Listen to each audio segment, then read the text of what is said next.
સુરતના પુણા વિસ્તારમાં એમ્બ્રોઇડરીના ખાતામાં ફાયરિંગ કરી લૂંટ કરનારો આરોપી હરિયાણાથી ઝડપાયો.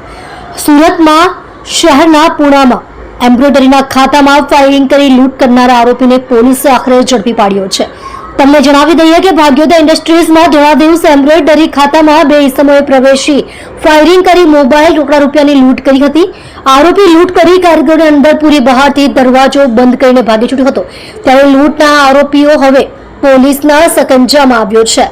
લૂંટ ચલાવી આરોપી થઈ ગયો હતો ફરાર. ક્રાઇમ બ્રાન્ચ પોલીસે આરોપીને હરિયાણા રાજ્યના ગુડગાંવ રામલીલા મેદાન ખાતેથી ઝડપી પાડ્યો છે. પોલીસે આરોપી પાસે લૂંટમાં વપરાયેલી પિસ્તલ કારતીસ કબજે કરી લીધી છે. એમ્બ્રોઇડરીના ખાતામાં 1.5 વર્ષ પહેલા કામ કરતો કારીગર દિલીપસિંહ તેની સાથે એક અજાણ્યા ઇસમને લઈને ઘૂસ્યો હતો અને ઓફિસના કાચ ઉપર ફાયરિંગ કરીને ખાતામાં કામ કરતા 3 કારીગરોને નીચે બેસાડી લૂંટ ચલાવી હતી અને ત્યારબાદ ફરાર થઈ ગયો હતો. 41,000થી વધુનો મુદ્દામાલ ઝડપાયો.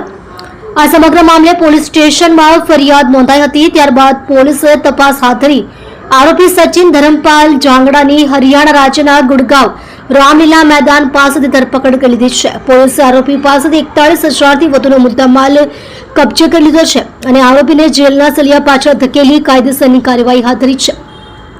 ઉલ્લેખનીય છે કે શહેરમાં અવારનવાર લૂંટ અને મારામારીની ઘટનાઓ વધતા શહેરીજનોમાં પણ હવે ડરનો માહોલ જોવા મળી રહ્યો છે.